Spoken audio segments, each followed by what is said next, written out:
जय श्री कृष्ण। दोस्तों, श्री गणेशाय नमः। सनातन धर्म की गाथाएं रहस्यों और चमत्कारों से भरी हैं। परंतु क्या आपने कभी सोचा है कि वह कौन सा अद्भुत क्षण था जब माता पार्वती ने अपने स्नान के लिए उपटन की गंध और पवित्र मिट्टी से एक बालक की रचना की और संपूर्ण सृष्टि के प्रथम पूज्य देवता का रूप धारण किया? क्या आप जानते हैं कि भगवान गणेश का जन्म किस अद्भुत रहस्य से जुड़ा है, जब माता पार्वती ने अपने प्रेम और शक्ति से एक अनोखी सृष्टि रच दी थी? और फिर ऐसा क्या हुआ कि स्वयं महादेव को उस बालक का सिर काटना पड़ा और उसका जीवन हाथी के मस्तक से पुनः आरंभ हुआ? ये रहस्य जब सामने आता है तो हर भक्त का हृदय विस्मय और भक्ति से भर उठता है। लेकिन यही नहीं, एक और प्रश्न हमारे मन में उठता है कि जब गणेश जी जन्मे तो उनका उत्सव 10 दिनों तक क्यों मनाया गया? क्यों देवताओं और मनुष्यों ने निरंतर 10 दिन तक उनका गुणगान किया और क्यों आज तक ये परंपरा अनंत चतुर्दशी तक चलती आ रही है? ये भी एक गूढ़ रहस्य है जो हमें सिखाता है कि भगवान गणेश केवल पूजा के देव नहीं, बल्कि जीवन के हर विघ्न को दूर करने वाले विघ्नहर्ता और मंगलकर्ता हैं। इतिहास के पन्नों में भी गणेशोत्सव का एक अनोखा अध्याय छिपा है, जब लोकमान्य बाल गंगाधर तिलक ने अंग्रेजी हुकूमत के अत्याचारों के बीच इस पर्व को जनांदोलन का रूप दिया।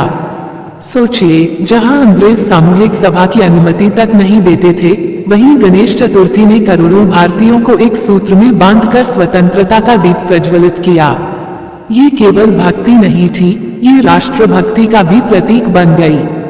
और अब बात आती है गणेश जी के स्वरूप की। उनका विशाल मस्तक, उनकी सूंड, उनके बड़े कान, उनका छोटा मुख और उनका उदर हर अंग एक जीवन संदेश देता है।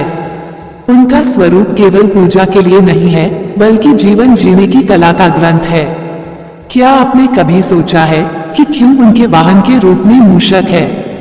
क्यों उनके बड़े कान और छोटा मुख हमें जीवन की गहरी शिक्षा देते हैं? यही सब उनके स्वरूप में छिपे हुए रहस्य हैं, जिन्हें समझना हमारे जीवन को भी बदल सकता है। तो आइए भक्तों, इस कथा में डूबते हैं, जहां रहस्य है, भक्ति है, इतिहास है और जीवन दर्शन भी। ये केवल गणेश चतुर्थी की कथा नहीं है, बल्कि ये वो दिव्य यात्रा है जो हमें सिखाती है कि मिट्टी से जन्म लेकर भी कोई देवत्व प्राप्त कर सकता है, कि हर विघ्न का अंत संभव है, कि हर मिलन के बाद विदाई भी पवित्र होती है और कि हर आरंभ से पहले गणपति की वंदना ही सच्चे मंगल की कुंजी है। गणपति बप्पा मोरया, मंगल मूर्ति मोरया। बहुत समय पहले, जब पृथ्वी पर देवताओं और असुरों के बीच निरंतर संघर्ष चल रहा था, तब समस्त लोगों के प्राणियों को एक ऐसे देव की आवश्यकता महसूस हुई जो न केवल देवताओं का वरदान बने, बल्कि मनुष्यों के जीवन में भी सुख, समृद्धि और शांति का संचार करे। वेदों और पुराणों में वर्णित है कि भगवान शंकर और माता पार्वती का संगम सृष्टि में ऊर्जा और शक्ति का आधार है। एक बार कैलाश पर्वत की कंदरा में माता पार्वती स्नान करने के लिए गईं। उस समय उन्होंने अपने शरीर से निकले उपटन, चंदन, हल्दी, गंध और मिट्टी को मिलाकर एक सुंदर बालक की मूर्ति बनाई और अपने मातृभाव से उसमें प्राण फूंक दिए। वो बालक उनके लिए पुत्र समान हो गया। यही बालक आगे चलकर गणेश कहलाया। कहते हैं कि उस समय माता पार्वती ने गणेश को आदेश दिया कि जब तक वह स्नान करके बाहर न आए, तब तक किसी को भी भीतर प्रवेश न करने दे। संयोगवश तभी भगवान शंकर वहां आ पहुंचे। वे भीतर प्रवेश करना चाहते थे, परंतु गणेश ने माता के आदेश के प्रति अडिग रहकर मार्ग रोक दिया। महादेव को क्रोध आया और उन्होंने त्रिशूल से उस बालक का सिर काट दिया। माता पार्वती जब बाहर आई और अपने पुत्र को मृत देखकर शोक से व्याकुल हो गईं, तो पूरा ब्रह्मांड कांप उठा। देवताओं ने माता को शांत करने का प्रयास किया, किंतु उनका रोदन थम न सका। तब भगवान शंकर ने देवताओं को उत्तर दिशा में मिलने वाला पहला जीवित प्राणी लाने का आदेश दिया। वह प्राणी हाथी था। महादेव ने उसका सिर लेकर गणेश के धड़ पर स्थापित कर दिया। इस प्रकार गणेश को पुनः जीवन मिला और वे देवताओं में पूज्य बन गए। इसी दिन को भाद्रपद मास की शुक्ल चतुर्थी कहा गया। तभी से इस दिन को गणेश चतुर्थी के रूप में मनाया जाने लगा। गणेश जी को देवताओं ने विघ्नहर्ता और मंगलकर्ता की उपाधि दी। तभी से किसी भी शुभ कार्य की शुरुआत से पहले गणेश पूजन का विधान बना। इस प्रकार गणेश चतुर्थी केवल एक जन्मोत्सव न रहकर जीवन के प्रत्येक शुभ अवसर की आधारशिला बन गई। गणेश जी के प्राकट्य के बाद देवताओं ने उन्हें अनेक वरदान दिए। ब्रह्मा जी ने उन्हें सृष्टि का प्रथम पूज्य होने का अधिकार दिया। विष्णु जी ने उन्हें बुद्धि और विवेक का वरदान दिया और स्वयं महादेव ने उन्हें अपने आंशिक स्वरूप का आश्रय प्रदान किया। इस प्रकार गणेश देवता न केवल शक्ति और बल के प्रतीक बने बल्कि ज्ञान, बुद्धि और सफलता के भी अधिष्ठाता देव हो गए। यही कारण है कि हर शुभ कार्य से पहले गणपति का आवाहन किया जाता है। अब प्रश्न यह उठता है कि गणेश चतुर्थी का उत्सव 10 दिनों तक क्यों मनाया जाता है। पौराणिक कथाओं के अनुसार जब गणेश जी को नया जीवन मिला और देवताओं ने उनके गुणों का गुणगान किया, तब स्वर्ग लोक से लेकर धरती तक 10 दिनों तक उत्सव मनाया गया। देवताओं ने 10 दिन तक अखंड दीप प्रज्वलित रखे, भजन कीर्तन हुए और भक्तों ने प्रसाद चढ़ाया। इस परंपरा के आधार पर ही आज भी गणेश चतुर्थी का पर्व 10 दिनों तक चलता है। इन 10 दिनों में भक्त गणेश जी को अपने घर या पंडाल में आमंत्रित करते हैं। जैसे कोई अतिथि घर आता है और उसे पूरे सम्मान के साथ भोजन, भक्ति और आदर दिया जाता है। फिर 10वें दिन अर्थात अनंत चतुर्दशी को विधिपूर्वक उनका विसर्जन किया जाता है। यह विसर्जन केवल मूर्ति की विदाई नहीं, बल्कि यह मान्यता है कि गणेश जी अपने साथ भक्तों के सभी दुख, संकट और विघ्न ले जाकर जल में विलीन हो जाते हैं और अगले वर्ष पुनः सुख, समृद्धि और मंगल लेकर आते हैं। इस परंपरा में एक गहन आध्यात्मिक संकेत भी छिपा है। हमारे जीवन में आनंद और दुख, उत्सव और वियोग, मिलन और विदाई का निरंतर चक्र चलता रहता है। गणेश जी के आगमन से हमें ये शिक्षा मिलती है कि हर आरंभ मंगलमय हो सकता है, यदि हम श्रद्धा और विश्वास से भगवान को अपने जीवन में आमंत्रित करें। और उनके विसर्जन से हमें ये संदेश मिलता है कि जीवन में जो भी बाधाएं और दुख हैं, वे अस्थायी हैं और भगवान पर विश्वास करने से सब दूर हो जाते हैं। इस प्रकार गणेश चतुर्थी के 10 दिन केवल एक धार्मिक अनुष्ठान नहीं, बल्कि जीवन दर्शन का उत्सव है, जो हमें सिखाते हैं कि श्रद्धा, धैर्य और भक्ति से हर विघ्न को हराया जा सकता है। गणेश चतुर्थी केवल एक धार्मिक पर्व भर नहीं है, बल्कि यह जीवन दर्शन का अद्भुत पाठ भी है। भगवान गणेश का स्वरूप ही अनेक गूढ़ आध्यात्मिक रहस्यों से भरा हुआ है। उनके विशाल मस्तक का अर्थ है जीवन में बड़ा सोचना और उच्च दृष्टिकोण अपनाना। उनकी छोटी सी आंखें ये सिखाती हैं कि हमें सूक्ष्म से सूक्ष्म बात पर ध्यान देना चाहिए। उनकी लंबी सूंड इस बात का प्रतीक है कि जीवन में हमें लचीला और व्यावहारिक होना चाहिए, जो परिस्थिति के अनुसार स्वयं को ढाल सके। गणेश जी के बड़े कान ये संदेश देते हैं कि हमें सबकी बातें ध्यान से सुननी चाहिए और ज्ञान अर्जित करना चाहिए। उनके छोटे मुख का अर्थ है कि हमें कम बोलना चाहिए और अपने वचनों में मधुरता रखनी चाहिए। गणेश जी का बड़ा उदर हमें ये सिखाता है कि जीवन में चाहे सुख हो या दुख, हमें सहनशील रहकर सब कुछ धैर्य से धारण करना चाहिए। उनके वाहन मूषक का गूढ़ अर्थ यह है कि अहंकार चाहे कितना ही छोटा क्यों न लगे, यदि नियंत्रित न हो तो विनाश का कारण बन सकता है। इसलिए हमें अहंकार पर सदा नियंत्रण रखना चाहिए। इस प्रकार गणपति का स्वरूप ही एक जीवंत ग्रंथ है, जो हमें जीवन जीने की कला सिखाता है। आधुनिक समय में जब मनुष्य तनाव, प्रतिस्पर्धा और भौतिक इच्छाओं में उलझा हुआ है, तब गणेश चतुर्थी हमें स्मरण कराती है कि जीवन का मूल मंत्र है भक्ति, विनम्रता, धैर्य और सकारात्मक सोच। अब जानते हैं गणेश जी का वाहन मूषक कैसे बना। प्राचीन ग्रंथों में एक अद्भुत रहस्यमयी कथा आती है कि गणेश जी का वाहन चूहा मूषक कैसे बना। कहा जाता है कि बहुत समय पहले एक शक्तिशाली गंधर्व था जिसका नाम क्रौंच था। वो अपने अहंकार और बल के मद में चूर होकर अक्सर ऋषियों मुनियों को सताया करता था। एक दिन ऋषि वामन ने उसके अभिमान से तंग आकर उसे शाप दिया, अरे मूर्ख, तू अपने दुष्कर्मों के कारण अब मूषक चूहा के रूप में जन्म लेगा। शाप लगते ही वह गंधर्व तत्काल विशालकाय मूषक बन गया।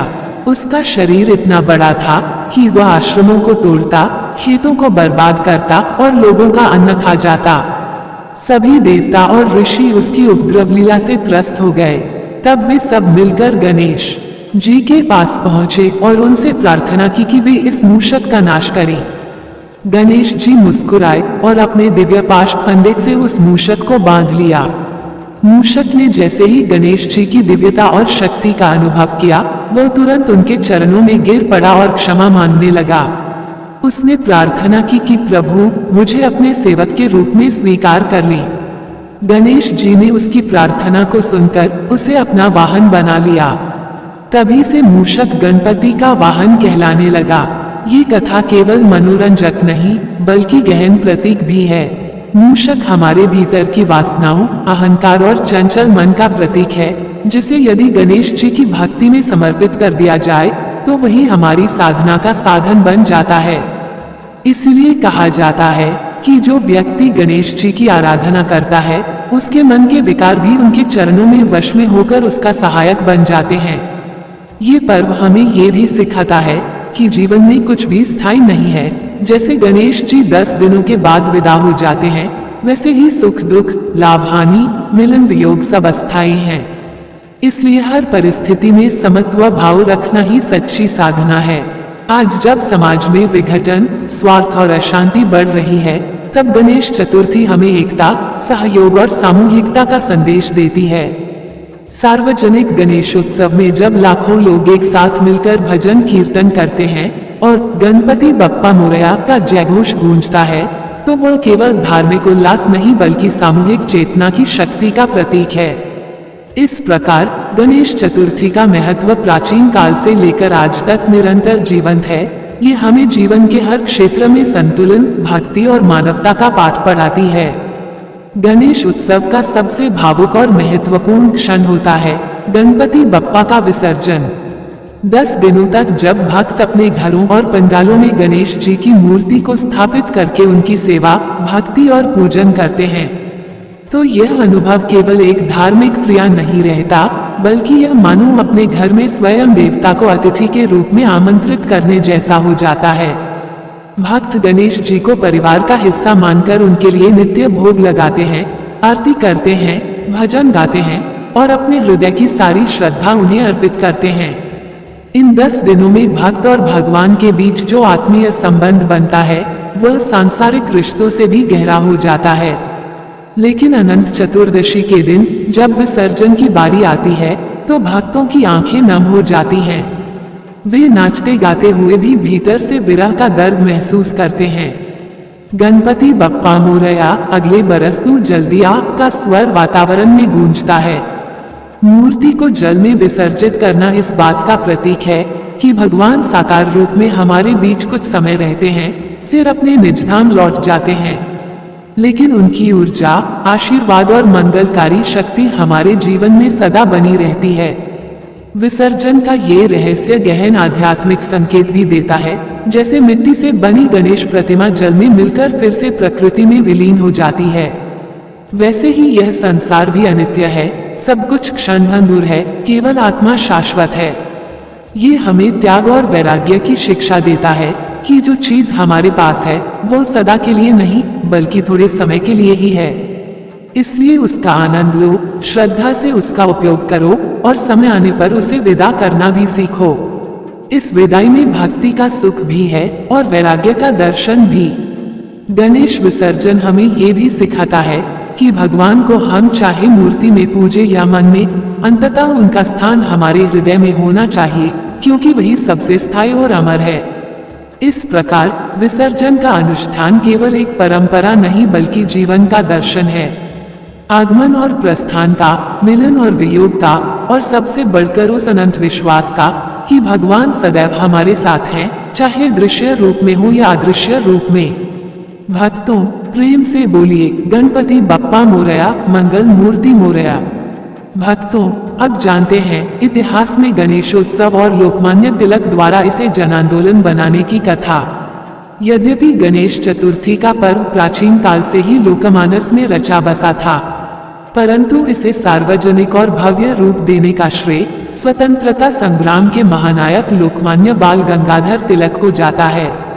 19वीं शताब्दी के अंत में जब भारत अंग्रेजी शासन की जंजीरों में जकड़ा हुआ था, तब अंग्रेज सरकार ने जनता की किसी भी सामूहिक सभा और आंदोलन पर कठोर प्रतिबंध लगा रखा था। लोग अपने धार्मिक उत्सव भी घरों की चारदीवारी में सिमटकर मनाने को विवश थे। ऐसे समय में तिलक ने एक अद्भुत मार्ग निकाला। उन्होंने सोचा कि यदि धर्म और भक्ति के नाम पर लोग एकत्र हों, तो अंग्रेज भी उसे रोक नहीं पाएंगे। उन्होंने 1893 में पुणे में पहली बार गणेशोत्सव को सार्वजनिक रूप से मनाने का आह्वान किया। धीरे धीरे यह आंदोलन पूरे महाराष्ट्र और फिर भारत में फैल गया। गांव-गांव और नगर नगर में गणेश जी की विशाल प्रतिमाएं स्थापित की जाने लगी, शोभा यात्राएं निकाली जाने लगी और भजन कीर्तन के साथ साथ स्वाध्याय, देशभक्ति गीत और क्रांतिकारियों के संदेश भी जनता तक पहुंचने लगे। गणेश उत्सव धार्मिकता के साथ साथ सामाजिक और राजनीतिक चेतना का केंद्र बन गया। इस उत्सव में लोग जाति पाति और ऊंच नीच के भेदभाव भूलकर एक साथ खड़े होने लगे। यही वह अवसर था जब गणेश चतुर्थी केवल एक धार्मिक अनुष्ठान नहीं रही, बल्कि एक राष्ट्रीय एकता और स्वतंत्रता की भावना का प्रतीक बन गई।